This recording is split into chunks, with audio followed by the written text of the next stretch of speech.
My name is David. I am the general manager here at Peak Bowl, and I basically run it all. I can cook, I bartend, run the front counter, anything you need, I got it.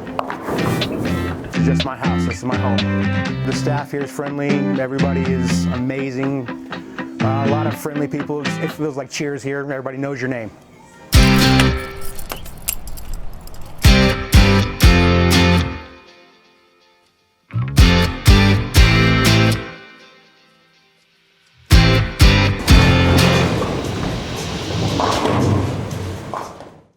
So I was in between jobs. I was playing Mr. Mom, and I was bowling league here, and it was a Tuesday night, and I looked up, and the old owner that used to run the place, she's sitting behind the front counter, and I'm thinking, what's she doing back here? So I went up and talked to her, and she goes, oh, I had to come back.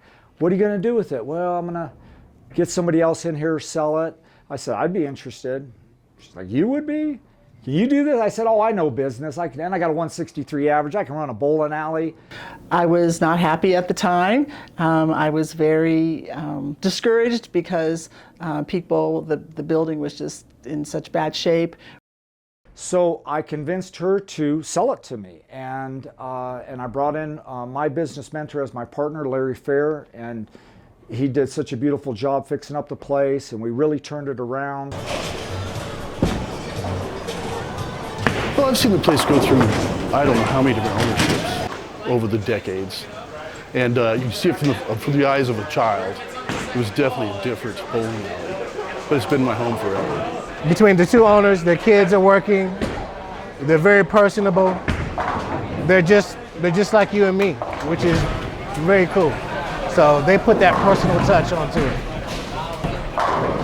So I'm the owner's son, but I wouldn't really say, I'm just the owner's son. I help out a lot. I do a lot of renovations that we have going on. So to make the bowling alley more advanced, I understand a lot that's going on with bowling nowadays. So I can help out with the younger generation. The bowlers, not only do they bowl, but their kids bowl. And the kids, all these kids grew up bowling together. Now they all have kids, and you just see it over the generations.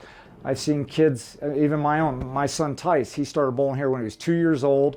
And all he would do is run up and push the ball off the ramp, and if he could sit down before the balls hit the pins, he was winning as far as he was concerned. I think that, since I've been here, since my parents got this place, we brought a sense of community to the bowling community as a whole in Colorado Springs, where you come here, you get a good friendly feeling. All right, Ty. When I applied here, I never thought that I would run into such a great family-oriented bowling center. When the motto of the bowling center is your house, you know that it's a family. You can come in and be a part of something.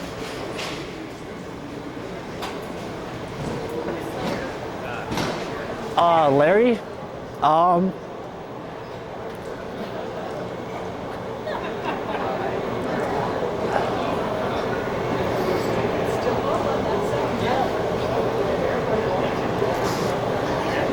sorry.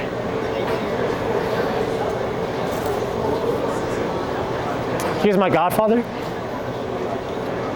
Larry Fair was in this area down in Widefield up here in Colorado Springs for many years.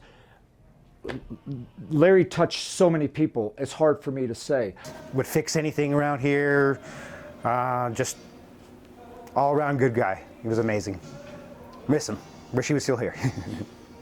Every day I run into people that knew him or knew of him, and he changed their lives. He would seriously sit down with a person, and after 10 or 20 minutes, that person walked away knowing that Larry actually cared about him, and Larry would find some way to teach them something. He was a teacher. He wanted to mold people. He see young people and he could see potential in them, and he wanted to teach them the right and the wrongs of life and of business. But he'd get involved in your life and really help you out. He was unique and one of the best people I ever met in my life. So the poor Larry, he ended up getting sick. He ended up with a stomach cancer, and they had to take his stomach They made him a new little one, and he fought so hard, and he beat it, and he was able to get his life going again, and that was a really tough time. And then he got blood cancer, and that really hurt, but he beat that. And then the third time it came around again, and he just didn't have enough left to fight again, but man, did he fight. And his family was very proud of what he did. But we've got Larry's lights that we turn on at nighttime, just in memory of him. We have to give things names so we can all communicate. And he wanted a certain atmosphere at certain times. He wanted us to be able to switch from, say, league, which is serious with lights over here, so people can see their marks and bowl the best they can. And then once that's done, if we're going to have a little bit more of a, let's say, party atmosphere, he'd make sure certain lights were on, certain lights were off, the music was a certain way, and he just wanted that transition to be fast and smooth. So Larry, when he left us, and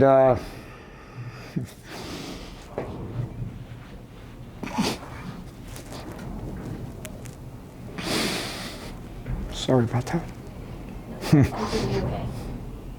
So when Larry left us, he didn't leave us completely.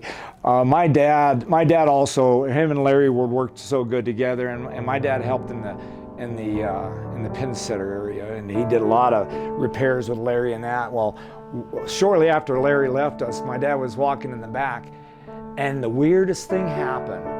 A bowling ball popped out of the machine and started rolling at my dad in the back area, and the machines weren't even on. And nobody else was here. And he said, Larry, he'll still tell you today, Larry got him there. And Larry's gotten a couple people here, so we know Larry's still around with us. You know, a lot of people hear noises in the middle of the night. It's an old building. And they say, yeah, he's still here. He's keeping an eye on things.